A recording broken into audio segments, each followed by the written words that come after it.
Hello, welcome back to my channel.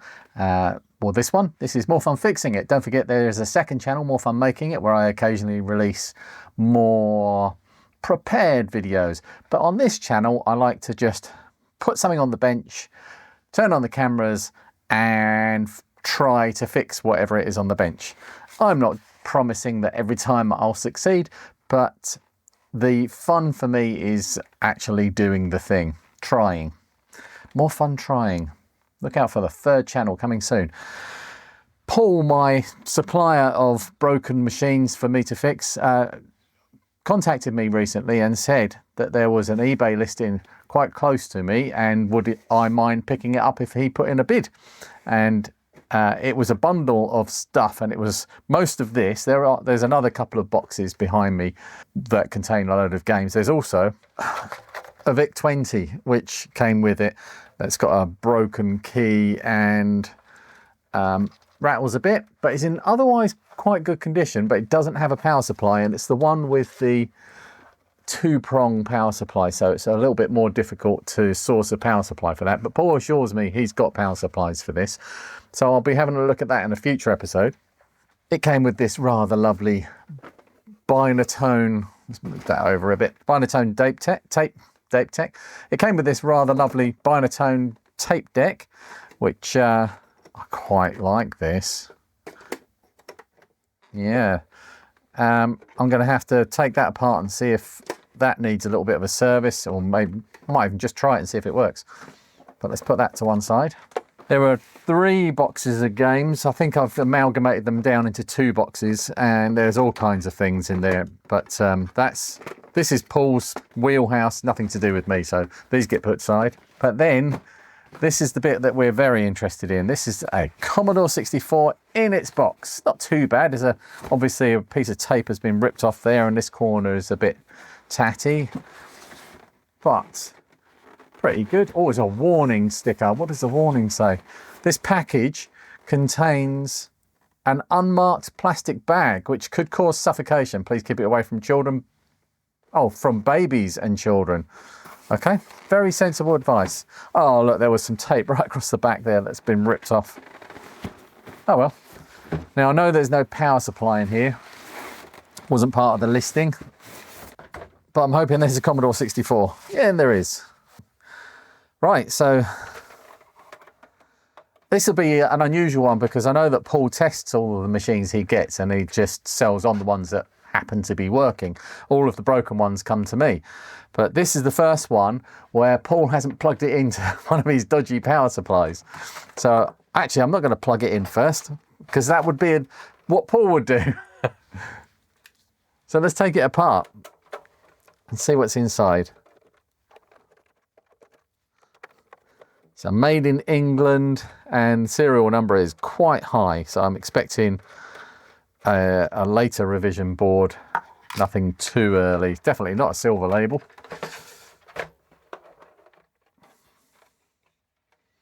It's a 250407. Oh my god!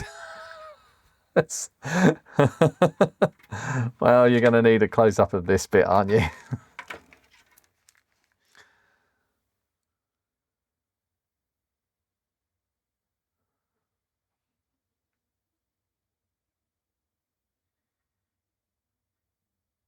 Well, that's just disgusting, really, isn't it? Go over here by the switches, or by the sockets, and that switch are horrible.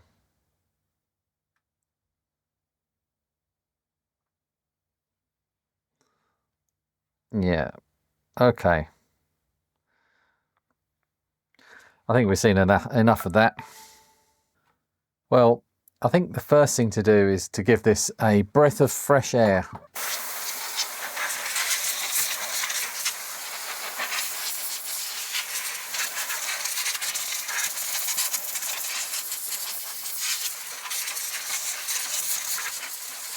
That looks so much better. Straight away. My workbench doesn't though. I've got stuff like this all over it now. I'll get the Hoover out later. Okay. Well, let's try it. Let's see what happens. I have tested my power and video connections already with a known working board, so I should get capture, and I'll get it on my screen over here as well. So here you go. Oh, black line on the side, black screen. Oh, not a black screen. Oh, well, we've got good display. Oh, what's going on?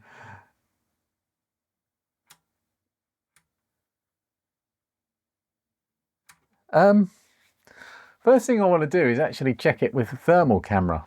Here we go. We've got the thermal camera up and running now, I think. Let's try switching it on now. See what gets hot.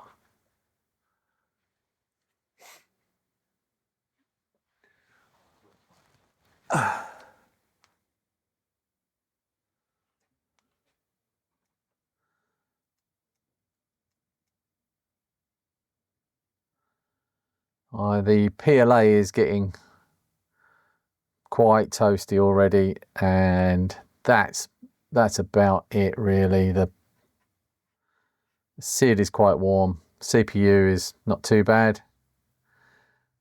Everything else looks quite normal. I do like to look for resistance or high resistance over at the power switch, because that can sometimes show you that there's a bad contact there, but there doesn't seem to be anything. The bridge rectifier is quite warm, but it's fine. The 12 volt regulator is warmish. The 5 volt looks okay. Right, so we need to check voltages next. Every one of these is different. It's so nice. Such a lovely thing to be able to fix as well. So we're on 5 volt DC. Let's go for that one, which is the 5 volt output, and this one, which is the 12 volt, and both of those are good. I will just check. Oh, is it this one? I can never remember. No, this one. This is the 5 volts that gets passed through, and this should be the AC voltage. Whoops. Should be 9 volts, 9.3. That's perfect. All the voltages are there. I do like to check on a logic chip as well.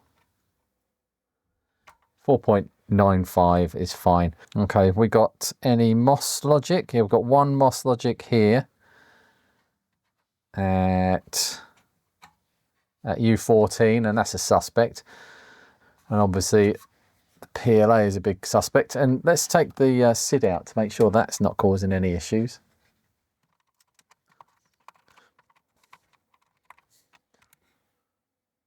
All right, still psychedelic. Do like the faults coming out of this. Well, let's stick some diagnostics in. I'm going to go straight for the DES test switch.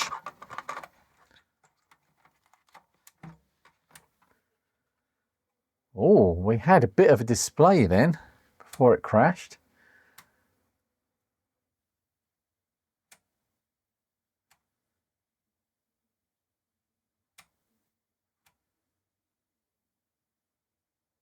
Oh, this is a good one.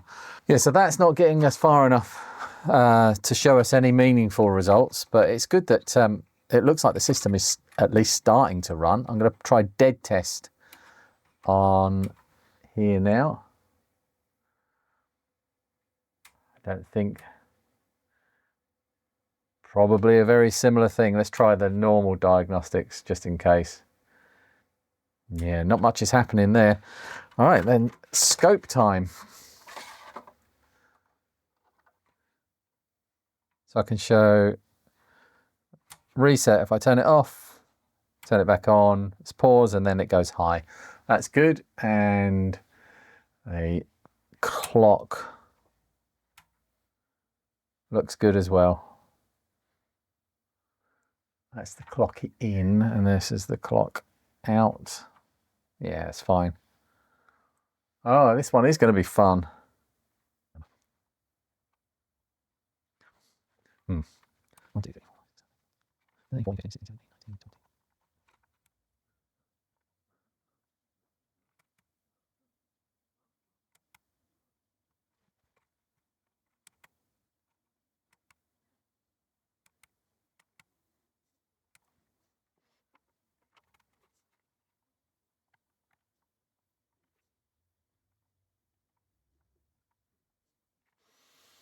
Okay, this one, I have absolutely no clue what this could be. Not a clue. And my instant suspicion is the PLA, but that's not, you know, guaranteed in a C64. There's just so many different things that could be wrong. So what I'm going to do is I'm going to go away, going to turn the cameras off, and I'm going to try and find some likely suspects, and we'll see if there is any smoking guns. Hopefully there will be, but sometimes there just isn't. It's an interesting one. I don't mind this. This one might take a little bit longer than others I've done in the past, but it's good to stretch your legs and your brain. Let's see where this one takes us. All right, I'll be back in a bit. I had a little bit of a dig around, and I've got two computers out here. This is my test machine, and I've been comparing signals across both of them, and I went through like all of the PLA signals, just comparing things. It actually doesn't look too bad on the PLA. If looking at from one to the other, things look to match up until I got to pin 13. So the yellow trace is pin 13 on the good machine, and the blue trace is pin 13 on the broken machine. There's nothing happening there. It's not reacting at all. So that's one thing. And pin 13 on the PLA is GRW. I don't know what that means. But that connects to the color RAM on pin 10, which is, and then it says that should be on pin 10 of the color RAM, which again on the yellow trace, it should be active low. Yeah, so that should be active low, and pin 10 on there, nothing. So that could be the color RAM, and it could be the PLA. But there was another pin that stood out as bad, and it's right next to pin 13 on the PLA, and it is pin 12, and that's just showing a volt or two, and on pin 12 on the good one, it's showing a similar thing as the as pin 13. It's just like a pulse, but it's got mostly high with a little bit of activity to bring it low for it's an active low. And that is the IO line. I don't know how these things work together, but so pin 12 on the PLA connects to pin 5 to U15 pin 1, and on the good machine that is here, and on the bad machine that is here. Now I went through the rest of the pins on U15 and they all look good. Just looking at the blue trace is the broken machine, and they all look pretty good. There's not too much wrong with anything on there that I can see. Where it's supposed to be high, they're high, and there's supposed to be pulsing activity. There is sometimes. That one's a little bit dodgy. I'm not sure whether that's different though. Those are the same. Those are the same. I'm not sure. I don't think pin 15. I don't think U15 is the problem. I think it's either the color RAM or the PLA. It's most likely the PLA, which is actually getting quite warm in this machine. It's most likely the PLA. I think it's the PLA. So there are multiple problems on the PLA leading to multiple chips, but the thing that they've all got in common, and it's multiple chips as in two, the thing that they've got in common is the PLA. So when you've got multiple problems, it could be either of the one chips that, but it wouldn't. then be two chips that are faulty and the PLA is fine. It's more likely that the PLA is faulty and causing the problems. So I think it's time to take out the PLA. I've done my best. I'm still learning. I fixed a lot of C64s, and there's still things that I don't know, because my electronics knowledge is just not, it's not as in-depth as it could be, as some of the other people that fix these things demonstrate. But it's okay. I don't mind. I don't mind putting myself out there and showing that you can fix these things with just layman knowledge. I tested the VIC-2 and I tested the SID out of the machine. Sorry, I've taken the SID out of the machine and tested the VIC-2 in another machine. More dust bunnies.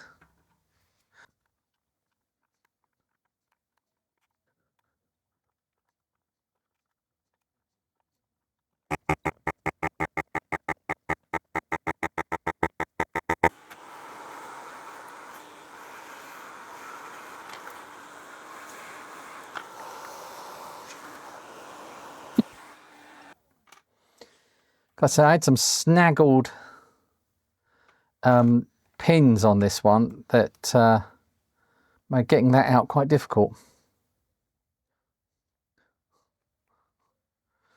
Right, I think that's good enough for testing. Let's pop it in here.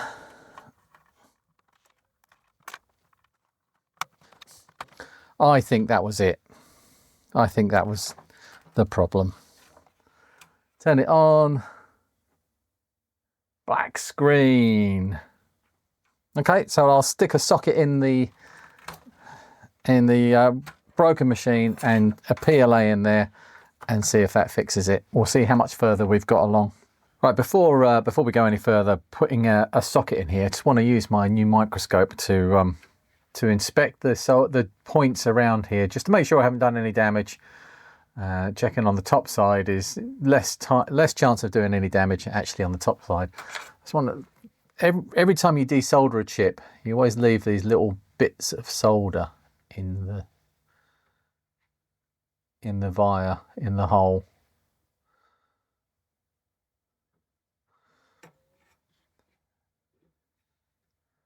What's that?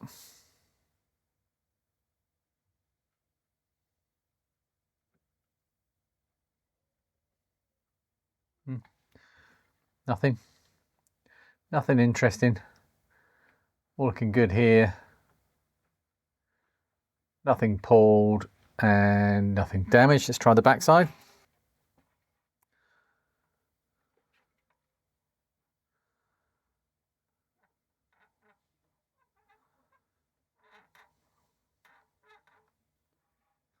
Yeah, this is all looking perfect. There's no damage at all. All of the wires look in perfect shape. The earth, this one will be probably the ground, I imagine, or a power rail. And these ones are always take a bit more of a pounding because they just take more heat than the other ones. Right, let's get a socket in there. Oh, got a bent pin.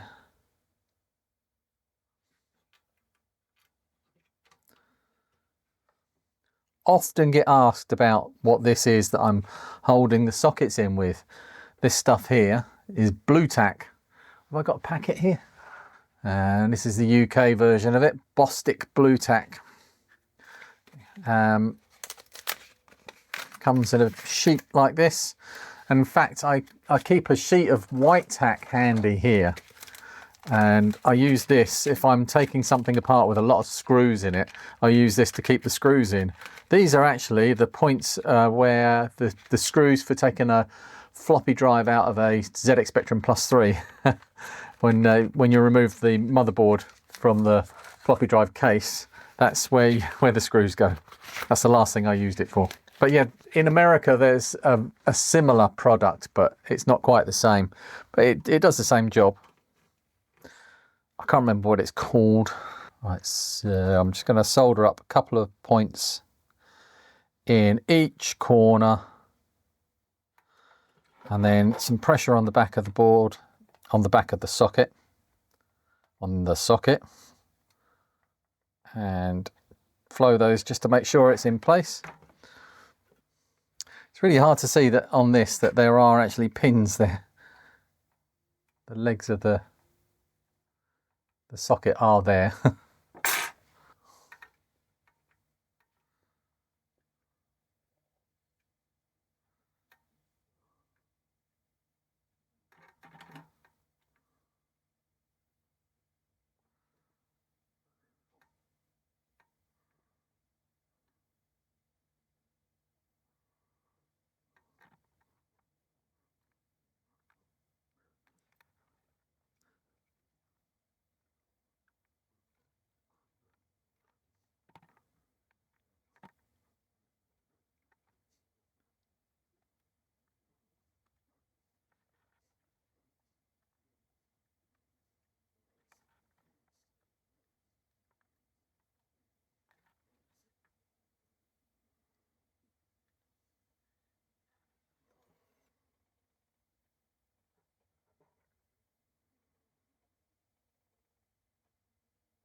Right, so now I've got my good PLA out of my test machine. Let's get rid of the blue tack.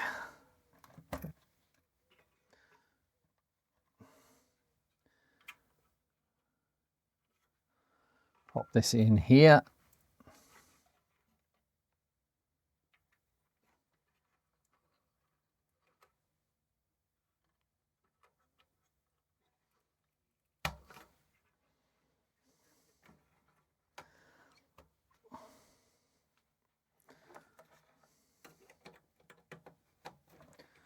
What do we get now? We get a working machine. It was just the PLA. Well, we better actually just check that. I will try Des test switch in a bit. There we go. Right. Yeah, I'll let this do the diagnostics this way first, and then I'll attach if this passes everything in this test. So the CIAs are counting up is the first thing I was looking for there. And if it keeps passing all the tests here, but some things go bad, I'll attach the test harness and then do a full test, and then I think it's done.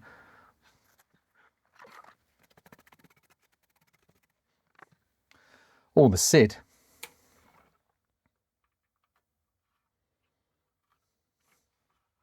If this works, it's a big bonus.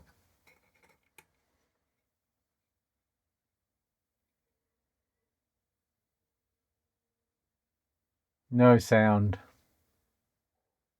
The SID's not working. Oh, it'll be because I put a PLA in the SID socket. But fortunately, it was the bad PLA. I know. I have done that. I have killed a PLA doing that because there's 9 volts on the SID socket. So here we go. This might work a bit better. Hey! It's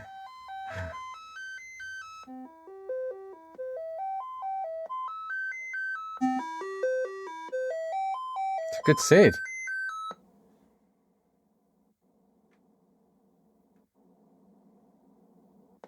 The noise channels are a bit low, but it's a good SID. Right, test harness, then some clean thermal paste in here. Rebend this a little bit. Got to be careful when you bend these that you support this bit here. I've done this before where I've tried to bend this up so that it gives extra pressure on here, and ended up just ripping this off, and then you can't get them back on. So just put a bit of pressure on there just to give that a little bend so that there's, you know, some of the pressure is back on the top of the VIC too. The bottom of the edge connectors are always cleaner than the top. It's just the way things degrade. If they're exposed, they'll degrade faster. You know, things will land on them and settle rather than settle up. Okay, let's get the test harness in there.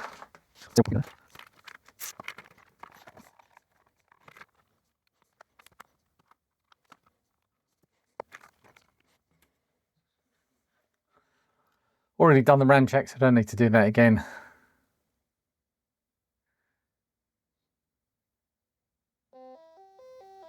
Looking good.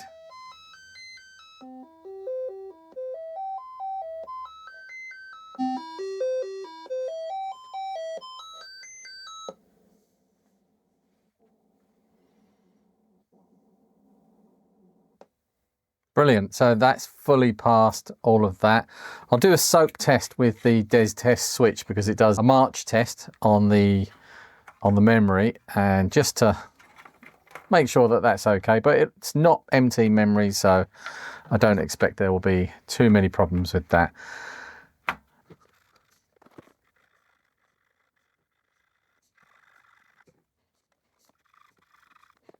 Clean this bit as well.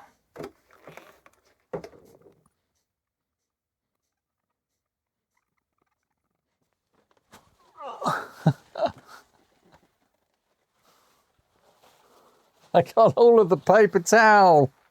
I only want one piece. Got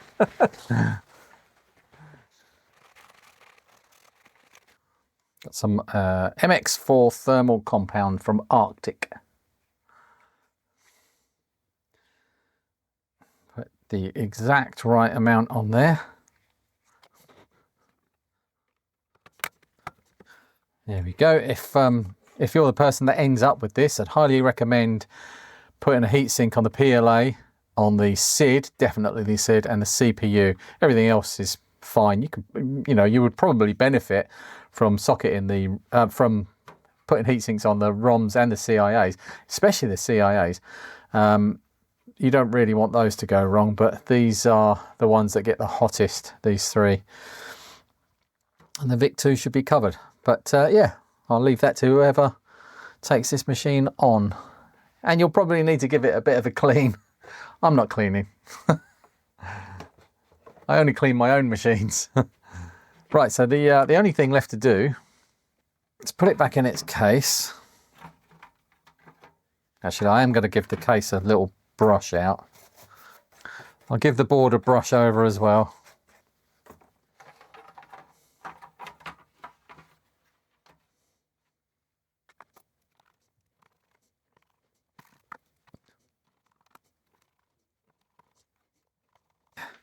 And test this keyboard.